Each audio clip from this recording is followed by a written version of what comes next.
날마다 쓰는 나의 신앙일기 TV 데일리 큐티 나무향기입니다. 오늘은 나훔 3장 1절에서 3절을 묵상하겠습니다. 화 있을진저 피의 성이여 그 안에는 거짓이 가득하고 포악이 가득하며 탈취가 떠나지 아니하는도다. 휙휙하는 채찍 소리, 윙윙하는 병거 바퀴 소리, 뛰는 말, 달리는 병거, 충돌하는 기병, 번쩍이는 칼, 번개 같은 창, 죽임당한 자의 때, 죽음의 큰 무더기, 무수한 시체여 사람이 그 시체에 걸려 넘어지니. 오늘 본문은 니느웨 성이 왜 하나님의 무서운 심판을 받게 되는지 그 이유를 말씀하고 있습니다. 본문 1절은 니느웨 성을 피의 성이라고 말씀하십니다. 이 표현이 니느웨의 잔혹성을 정확히 나타내주고 있습니다. 니느웨는 피에 물들어 있던 성이었습니다. 역사적인 자료를 보면 니느웨의 잔혹성이 그대로 드러나고 있습니다. 니느웨는 포로들의 손과 발을 자르고 귀와 코를 도려냈습니다. 뿐만 아니라 눈을 뽑아내고 목을 쳐서 죽게 했습니다. 그리고 나무에 매달아 두거나 산 사람에게 말뚝을 받기도 하고 아주 천천히 산 사람의 가죽을 벗겨내기도 했습니다. 이런 잔혹성은 사람의 인격을 완전히 말살하는 것으로 하나님이 미워하시는 것입니다. 하나님께서 사람을 지으실 때 하나님의 형상대로 지으셨습니다. 그러므로 사람에게는 하나님의 형상이 담겨 있습니다. 그런 사람을 이와 같이 잔혹하게 죽임으로 그 인격을 모독하는 행위는 그 사람을 지으신 하나님을 모독하는 행위와 같습니다. 그래서 니느웨 성을 피의 성이라고 말씀하시면서 그들이 다른 사람들의 피를 흘린 것처럼 그들도 피를 흘리게 될 것이라고 말씀하시는 것입니다. 또한 니느웨 성은 거짓이 가득했습니다. 아수르가 유다를 포위하고 유다 백성들을 회유하기 위해 한 말을 들어보면 그들이 얼마나 거짓되었는지 알 수 있습니다. 열왕기하 18장 29절부터 31절까지입니다. 왕의 말씀이 너희는 히스기야에게 속지 말라. 그가 너희를 내 손에서 건져내지 못하리라. 또한 히스기야가 너희에게 여호와를 의뢰하라 함을 듣지 말라. 그가 이르기를 여호와께서 반드시 우리를 건지실지라 이 성읍이 아수르 왕의 손에 함락되지 아니하게 하시리라 할지라도 너희는 히스기야의 말을 듣지 말라. 아수르 왕의 말씀이 너희는 내게 항복하고 내게로 나아오라. 그리하고 너희는 각각 그의 포도와 무화과를 먹고 또한 각각 자기의 우물의 물을 마시라. 아수르 왕 사렙이 유다의 예루살렘을 포위하고 그 종 랍사게를 보내서 예루살렘 백성들에게 외친 말이었습니다. 마치 아수르 왕에게 항복을 하면 그들을 안전하게 아무도 해치지 않고 평화롭게 행동할 것처럼 말을 하지만 그들이 몇 년 전에 북왕국 이스라엘을 쳐서 사마리아 성을 함락시키고 모든 이스라엘 백성들을 포로로 끌어가서 아수르 제국 온 지방으로 흩어버렸던 것입니다. 그리고는 이스라엘과 사마리아에 있는 모든 것을 다 빼앗아갔습니다. 아수르는 지금 거짓말로 유다 백성들을 회유하고 있는 것입니다.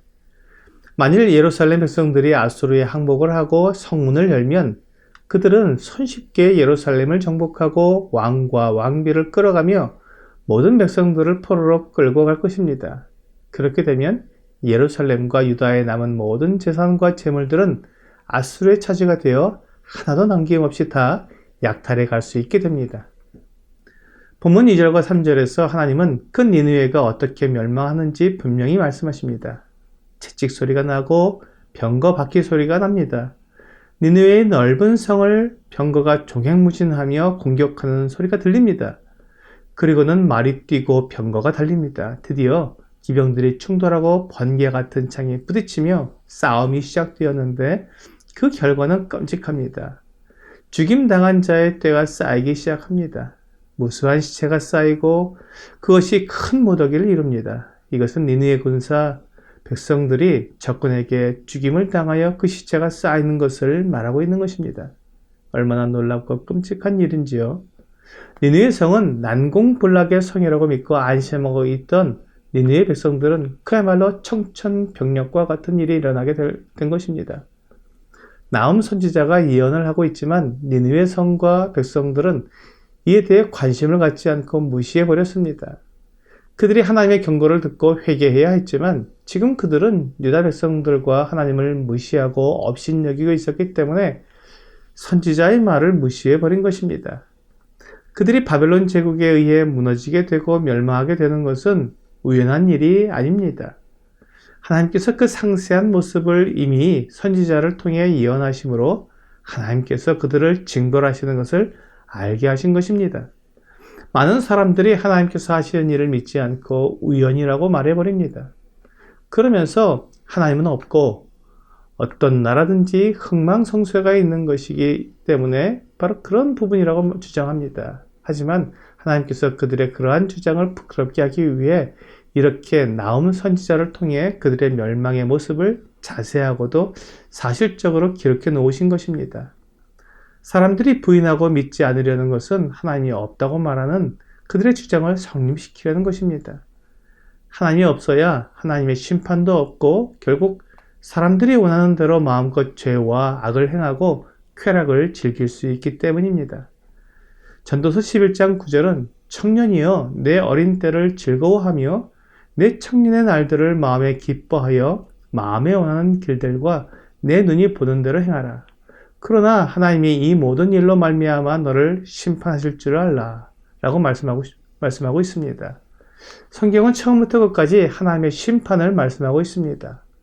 전도자는 사람들에게 내 삶을 마음껏 즐기며 살아보라고 말하고 있습니다. 하지만 하나님께서 그 삶을 그대로 심판하신다는 것을 기억하라고 말하고 있습니다. 니느웨 사람들이 오늘날 이 세상을 살아가는 사람들은 대부분 자신의 몸에 해를 당할까봐 두려워합니다. 자기가 누리고 있는 삶을 잃을까봐 두려워합니다. 남들보다 나은 삶을 살지 못할까봐 두려워합니다. 그래서 끝없이 타협하고 모든 방법을 동원해서 자기를 지키며 살아가고 있습니다. 하지만 마태복음 10장 28절은 몸은 죽여도 영혼은 능히 죽이지 못하는 자들을 두려워하지 말고 오직 몸과 영혼을 능히 지옥에 멸하실 수 있는 일을 두려워하라고 말씀하고 있습니다. 내 육체에 해를 가하는 사람을 두려워할 것이 아니라 나의 영원한 삶의 운명을 결정하시는 하나님을 두려워해야 한다고 말씀하시는 것입니다. 하나님을 두려워하면 세상이나 사람을 두려워하지 않게 될 것입니다. 오늘의 적용 질문을 보겠습니다. 내가 가장 두려워해야 할 분은 누구입니까? 세상이 나를 두렵게 만들고 내 몸을 죽이면 모든 것이 끝날 것 같지만 하나님께서 모든 것을 아시고 그에 대해 심판하신다는 것을 알면 내가 두려워해야 할 분은 오직 하나님이라는 것을 고백하게 됩니다. 오늘 나에게 영원한 생명을 주시는 창조주이시며 유일하신 하나님을 두려워하여 세상을 이기는 여러분과 제가 되기를 주 예수님의 이름으로 기도합니다.